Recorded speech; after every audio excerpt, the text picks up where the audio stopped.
दोस्तों नमस्कार। आप डीएनएम शो देखना शुरू कर चुके हैं और डीएनएम शो में हम अपराध की सच्ची कहानियां आपके सामने लेकर के हाजिर होते हैं। आज की जो अपराध की कहानी है वो बिजनौर की है। और जैसा आप हेडिंग में देख रहे हैं हमारे ऊपर, किडनैप एंड मर्डर, मतलब किडनैपिंग और मर्डर की ये बड़ी दिलचस्प कहानी है कि किस तरीके से एक पत्नी अपने पति का पहले किडनैप करवाती है और फिर उसके बाद उसकी बेरहमी से हत्या करवा देती है और खुद पुलिस थाने पहुंचती है और पुलिस थाने पहुंच करके गुमशुदगी की एफआईआर लिखवाती है अपने पति के।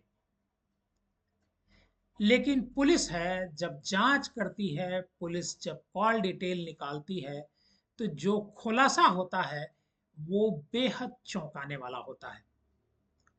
अगर आप हमारे इस चैनल पर नए हैं और पहली बार हमारा ये प्रोग्राम देख रहे हैं, तो हमारे इस चैनल को सब्सक्राइब कीजिए और इस कहानी को ज़्यादा से ज़्यादा लोगों को शेयर कीजिए।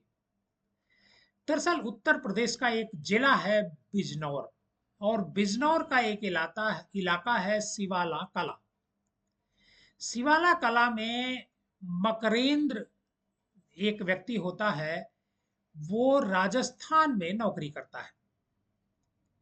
और राजस्थान में नौकरी करता है तो कभी 1 महीने पर, कभी 2 महीने पर, कभी 3 महीने पर जो है वो घर आता है। और घर पर उसकी जो पत्नी होती है पारुल, वो रहती है। 13 मार्च को मकरंद जो है राजस्थान से, जहां पर वो नौकरी करता है, वहां से अपने घर आता है। और जब वो घर आता है तो उसकी पत्नी वहां पर मौजूद होती है और उसकी जो पत्नी होती है वो उसका वेलकम करती है। और इसी दौरान 13 मार्च को ही रात, करीब शाम का समय होता है, 5, 6, 7 बजे के आसपास का, पारुल को एक दवाई मंगानी होती है। और पारुल जो है अपने पति मकरेन से कहती है कि आप ये दवा धारूपुर से लेते आओ। मकरेन निकलता है स्कूटी से और धारूपुर के लिए दवाई लेने के लिए निकलता है और रात में घर वापस नहीं लौटता है। 14 मार्च को सिवाला कला में जो थाना होता है, वहां जो है मकरेंद्र की जो पत्नी होती है पारुल, वो पहुंचती है और गुमशुदगी दर्ज कराती है अपने पति की। जो मकरेंद्र है उसकी जो स्कूटी होती है वो सड़क के किनारे पड़ी मिलती है। पुलिस को लगता है कि इसका किडनैपिंग किया गया है। 15 मार्च को अमरोहा जिले में के हसनपुर कस्बे में के बनबारीपुर गांव के एक खेत से एक युवक की लाश मिलती है। लाश की जब पहचान नहीं होती है तो वायरलेस पर इसकी सूचना आसपास के जिलों में और थानों पर फ्लैश की जाती है। जब वो सूचना सिवाला कला थाने का एक पुलिस स्टाफ है, वो जब उसे देखता है, उसकी तस्वीर को देखता है, तो जो मकरेंद्र की तस्वीर पारुल ने दी थी उससे उसकी मिलान कराता है। और फिर उसके बाद इसकी सूचना जो है पारुल को दी जाती है, क्योंकि जो बॉडी मिलती है वो और जो तस्वीर होती है मकरेंद्र की, दोनों काफी मैच कर रही होती है। मकरेंद्र का जहां पर शव मिलता है, पारुल पुलिस के साथ जाती है। पुलिस उसको लेकर के जाती है और शव की जो है वो जब देखती है तो दहाड़े मार करके रोने लगती है।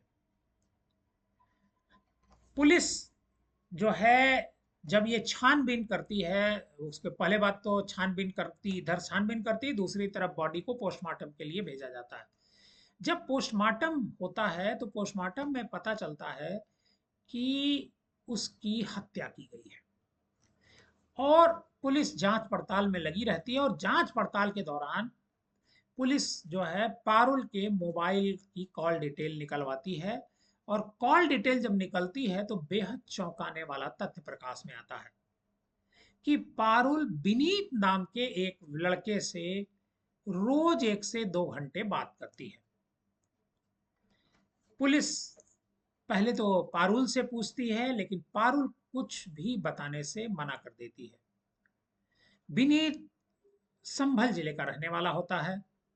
पुलिस विनीत को पकड़ करके लाती है, और जब विनीत को पकड़ करके लाती है और उससे पूछताछ करती है कड़ाई से कि तुम पारुल से क्यों बात करते हो, तब जो विनीत होता है वो सारा राज उगल देता है।